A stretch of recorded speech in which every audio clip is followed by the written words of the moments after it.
Jake Ejercito, naghihintay lang na maging single si Janine Gutierrez. Type din talagang ligawan noon ni Jake Ejercito si Janine Gutierrez. Pero mukhang naunahan siya ni Paolo Abilino. Kaya naman nagpaubaya na lang ang ex-boyfriend ni Andy Eigenman.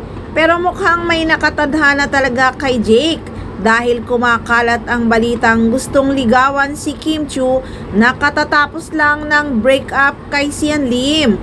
Kaya siguro hindi talaga siya nakatadhana kay Janine Gutierrez. Kaya nga sa hindi naniniwala na may relasyon talaga ang Paunin, syunga-syunga na lang kayo. Dahil kaya nga walang magtangkang manligaw kay Nini dahil taken na kay Paolo Abilino.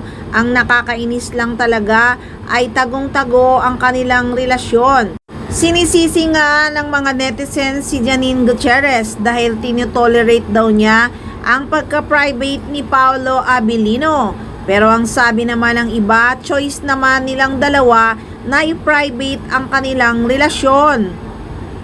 So update muna tayo kay Janine Gutierrez guys. Kitang-kita sa mukha ni Janine Gutierrez ang kilig, masayang-masaya siya talaga sa kasal ni na Robby Domingo at Mikey Pineda.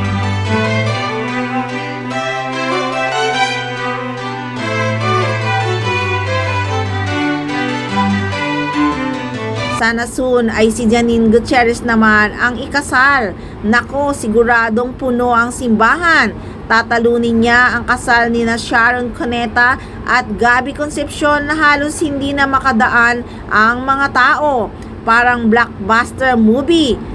Nako, may moment pa sila sa kasal ni na Robby Domingo at Mikey Pineda. Sila ni Darren Espanto na talagang tawang-tawa talaga ako sa reaksyon nilang dalawa habang nagpapakyut si Nini sa camera na panay ang poise.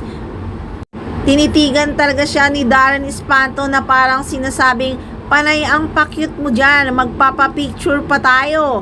Kaya naman biglang nangiti si Nini at humarap kay Darren at nagpapicture nga ang dalawa.